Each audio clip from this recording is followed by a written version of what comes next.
give a warm welcome to the hosts of Alternate Ending.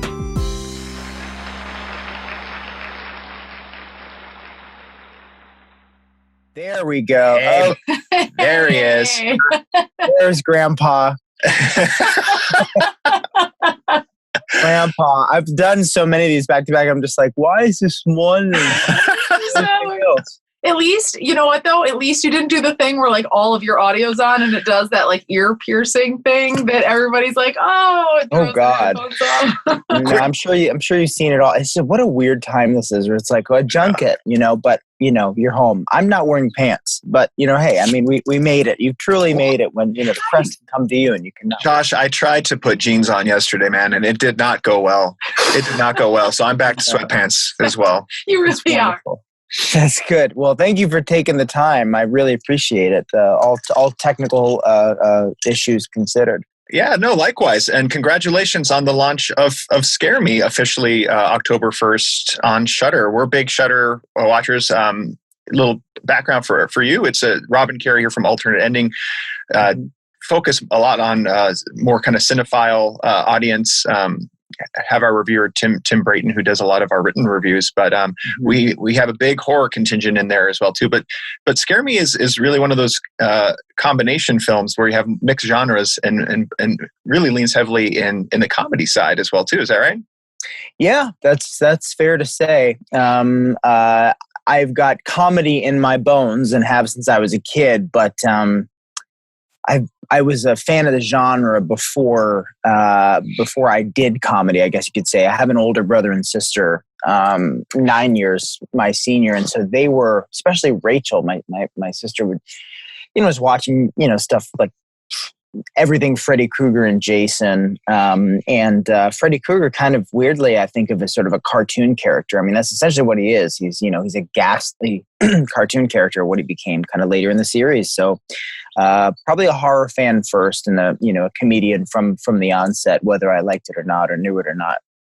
Yeah, I think as any kid growing up in the 90s, I also fell into the Freddy Krueger love affair early on. I think I started out later in the genre, so I think he's supposed to be taken seriously on the first Nightmare on Elm Street. Yes. But then like second onward, like they realize that they have some what he has working for him, and he really leans into that more as the series goes on. So I also enjoyed that. While Shudder was officially the launch on October 1st, it actually Scare Me as a first time filmmaker. You premiered at Sundance, where Carrie and I both were at, and somehow we missed bumping into each other. Oh, wow. Somehow we missed it. I don't know. It wasn't crowded. There wasn't much going on. So. I know. Gosh, what a circus. I mean, it was such an incredible experience, and to be able to go was a bucket list item, to wear like a new blazer and a nice pair of jeans, but like not too new. Right. Right. And that hat had to be from a vintage store. Like you had to be, of course. Yeah. Was that the last time that you were on a trip pre-COVID? Because it certainly was for us. It was our last big trip. We've done day trips to keep our sanity here in California, but yes, that was it wasn't the last time I was on a plane. I actually had to leave Sundance after, I was only there for 48 hours. I got there Thursday late, introduced the film on Friday and left Sunday. I missed all but my opening night screening because I began prep for my second film, Werewolves Within, on Monday. So I had that sort of privileged position, bittersweet thing of not being able to go and talk with everyone and be there with everyone. I think that's kind of my, that's one of the harder things I'm gripping with as the world falls apart. But just in terms of like a dream coming true, I think what I'm most frustrated by is not being able to be there with people and communicate with people and get the drink and hang out and talk and make jokes and riff and say we should work together. Yeah. It's the tough thing about getting back into the swing of things, filming stuff. As a director, you're up in people's grills and feels like you're at summer camp, and that's just not going to be the same for a bit. And it is a bummer. I mean, I know most movies benefit from the group experience, but this one in particular, just with the comedic aspects, you had us laughing right out of the gate. The opening sequence with the character Bettina.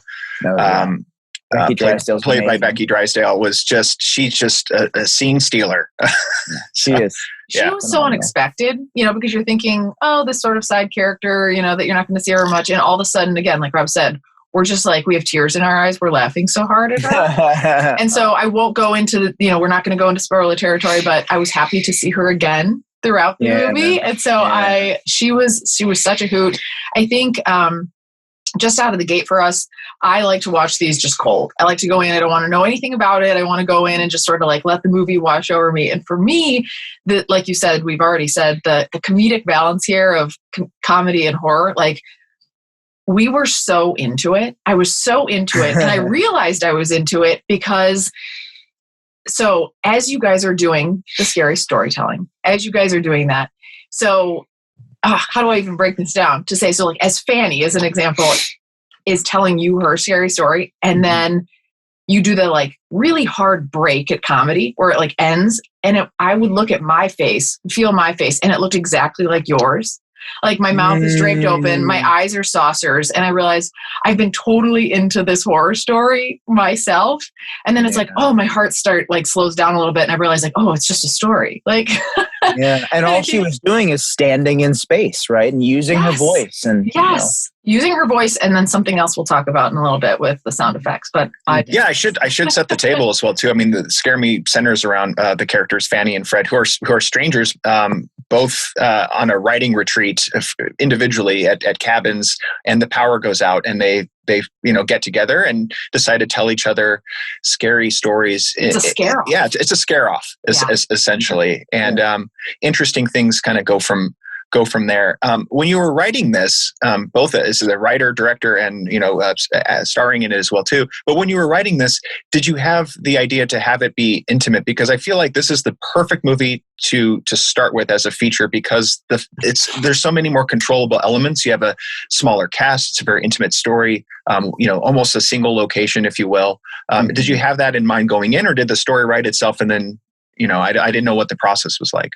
Well, I knew that I wanted to make a film, my first film, no matter what. So the pact I made with Brendan Banks, my cinematographer, and the producer who helped push this thing over the hill and post and everything else, really my collaborator from the beginning, was we're going to make a movie no matter what, even if it costs $3,000 and I'm holding the boom while I'm acting. We're just gonna do it to do it and say that we did it. So I knew that we were going to make something that was budget friendly, and to our resources. We shot in my hometown. We stayed at my mom and dad's house, where they housed the AD, the first AD, Jonathan, and Brendan and myself. And for your first feature, you want it to be manageable. I've done on every different kind of level of set you can imagine, short of Marvel level, but I've done the kind of bigger budget Netflix thing. I've done Comedy Central shorts, and I started in the internet comedy world where, we would just kind of shoot stuff in our backyard, put it up online. So, but I knew that that at least with this idea, hey, let's, I'm a first time filmmaker. No one's really going to take a big financial risk on me. So I took a financial risk and cashed out my 401k. And that was the starter cash that, eventually became more with our generous investors. But, no one's going to spoon feed you your first shot. So I knew that, yes, a manageable cast, an intimate cast would be the way to go. And also ultimately became an exercise in kind of, in effective minimalism, or how effective the minimalism of your resources can be. I knew that I wanted to create an actor's showcase for myself, because no one else was going to do that, and a directing showcase for myself, but also that I would leave plenty of room in the arena for these other actors to make bold choices and for me to spar off of a fellow actress, specifically in terms of challenging her and creating a challenging part for her that isn't sexualized, and that isn't sort of common. And that's, what I found in the brilliant Aya Cash. And the comedic chemistry you have between you and Aya is tremendous. I can clearly your talent for improv is present there for all your characters and the entire cast. When you have that level of talent, with the capability of riffing, how much of the things are on the page? How much of it is off the page that ends up on screen? I'll say we didn't have much time at all to shoot this film, let alone to improvise. We did improvise some moments. There's some scenes on the cutting room floor, so to speak, but we really didn't have. We didn't have a lot of time, and we had 14 days, 90 pages. I had for 9 of those 14 days. So pretty much anytime you just see me, with the exception of Venus and the end scenes, she wasn't there. I was reading with my fiance, who was doing her lines off camera. So Werewolves is almost entirely just me kind of performing for the crew, and self-directing, which was a fun experience, doing a kind of, one-man show for everyone. So we really had to stick to the page, but I certainly left room for them. I'm not a stickler for ums and ahs, Yeah. I loved, and you answered the question on the improv, but in particular, there's one scene that you jump to with the vocal scene, should I call it? What do you call it? Sure, there's the musical number. Musical number. Yeah, there's a musical number in this, folks. That in of itself was just so surprising and unexpected, but still fit. Like, I guess, what was kind of the thinking behind that? Was that meant to be a break, or what was kind of the thinking there? Well, the rule to the film is essentially, first of all, I knew that a musical number, especially my first film, would be fun as hell. And for me, when I see films and they have a musical number and it works, it's just something I enjoy. And ultimately, I wanted to make social commentary about gender dynamics and all that stuff aside. I did want to make a movie people can kind of pop on and catch Easter eggs a second go and enjoy, midnight movie style, reminiscent of the films I grew up on as a kid. So I knew that there would be a musical number, and the rule of their sort of storytelling abilities is the more in flow you are, the more committed you are, the more they sort of come to life. Mm-hmm. The rules kind of get that kind of gets jockeyed around a bit.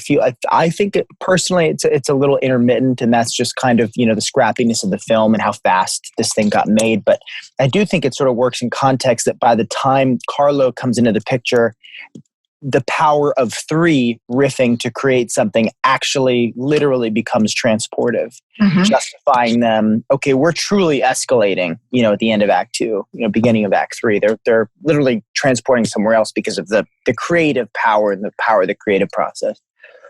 Yeah, no, I think that's interesting. And it was something that we talked about after the movie was over too, of just sort of like, you see the dynamic of these two. No offense, Fred, but Fanny's really good. And so, we loved the fact that she was sort of this powerhouse, like that she was this jaw-dropping, amazing, actress, essentially. And so, we had the conversation after to say, like, how did Fanny view herself? More as, did she get into the competition, or did she view herself as almost a mentor to him, in the sense that, like, I felt like she was pushing him to be better and to try and, like when he would make a misstep or something he could have improved upon, she was helping him. But it was this balance of mentor and competition that I think sort of leads through it. Is that kind of how you viewed it, was more competition, or did you see her intent was to help him? I knew I wanted to create a multi-dimensional character, certainly for her. And, I actually phrased it best. Fanny's a narcissist. She's getting a kick out of this and of him, and what's happening inadvertently, especially when you have a white 30-something male who can't self-soothe in the face of a woman's talent or a woman's greatness. Right. What you get is this kind of symbiotic relationship in an odd way, where he's in his desiring and desperation of the accolades, despite his needling and his jabs and his sort of resentment that exists, the passive aggressiveness that exists. It's still an endorphin buzz for him when he gets those accolades. She's pushing him to get out of his skin. So he's sort of reluctant and insecure, and it's kind of wonderful. She gets this guy to stand up and live a little and make bold choices, and ultimately things turn out the way they turn out because of, ultimately in the insecurity will overshadow in these sort of cases, unfortunately, when it comes to gender dynamics. But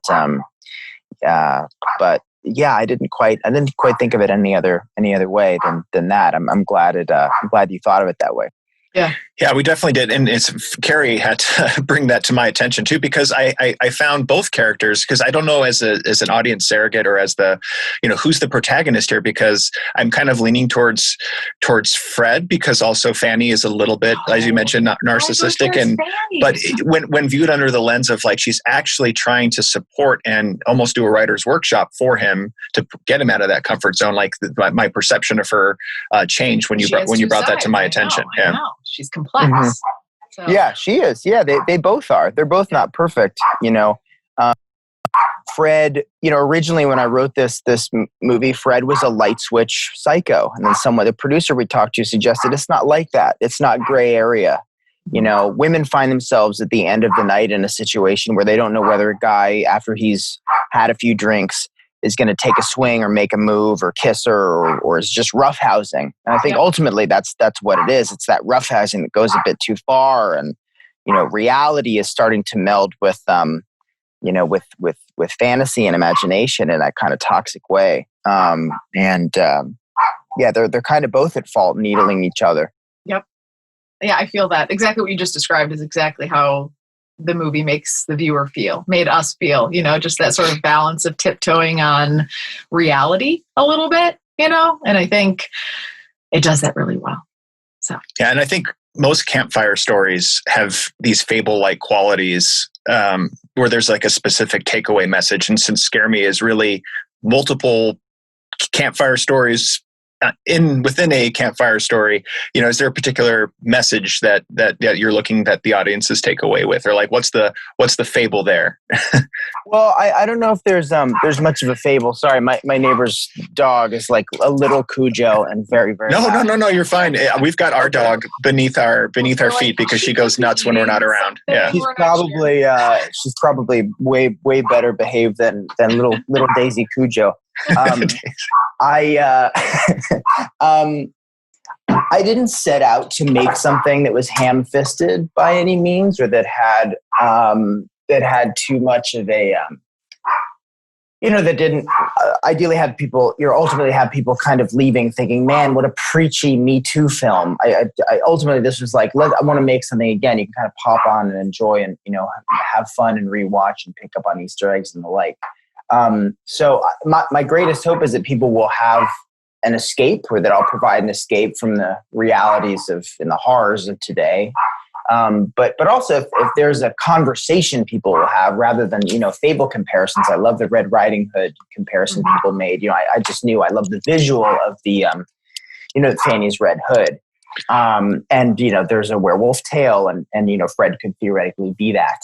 But so could the allegory, the social issue itself. I hope people come out and having conversations about maybe how we raise guys, or how maybe we guys don't need to put so much pressure on ourselves to expect or be entitled to being ahead of someone to be second. Likes to do what we do. Yeah. I'm second all the time with Carrie, so it's I'm just used to it. Yeah, I would argue with you, but that's factual. So that's great. Not a lot of, even all joking aside, not a lot of men, especially men who look like us, have the insulation to be able to admit it, and something like that, or just to make that observation and just be comfortable in your own skin, and then elevate each other, right? Yeah, no, I think that's great. We really took that away as well. Talked about that afterwards. I think the other thing that I know we touched on this in the beginning, but I would be curious to. So as you're going through, obviously there's tension that's being built just by the stories, but you add in this extra layer of the effects that are happening throughout. So like the creaking, the opening of the door, the enhanced sound that like, yeah, your sound design was sound is off really good. It really enhanced the she comedic. Comes up and she like goes to like get on his lap or whatever to like do the growl. And then there's this little, it's not like an over the top growl, but it's like it's like a little growl, but it's enough that like, what do you call it? A little pitch shift. Yeah. A little pitch shift. Enough that you're just like, whoa, like something's a little different. It changes the experience a lot. Is that something that you had intent to do going into it because you knew that needed to be a part of it to give us that experience? Or was that something that happened later in wherever that happens, production, design, Post-production, where you were like, this would improve it? That's a great question. I knew from the get-go this was going to be a sound designer's movie and a composer's movie, and that's the excuse to do an anthology campfire movie that doesn't leave the campfire. So we sort of partnered with, Irony Point. They own a post facility called Great City Post, and Ian Steinis and John Moros, who've done work for, is it Black Summer, and Ian Steinis has done everything from Galveston to Skeleton Twins to other people. I mean, like great dramas and great kind of action and genre films.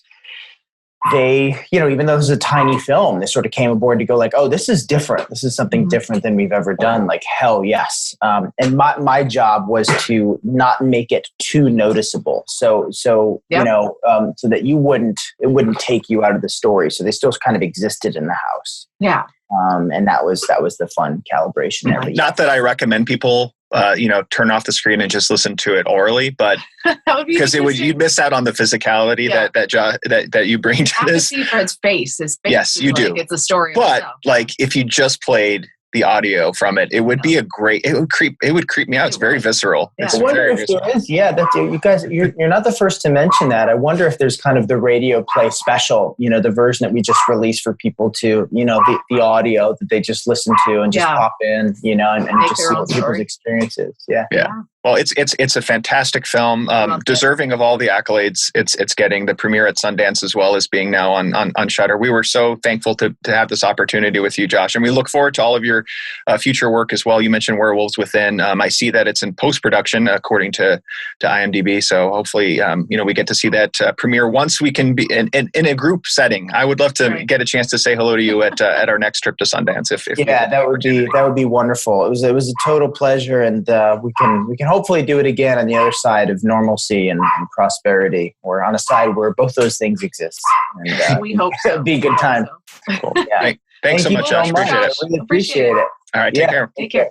Bye. Bye.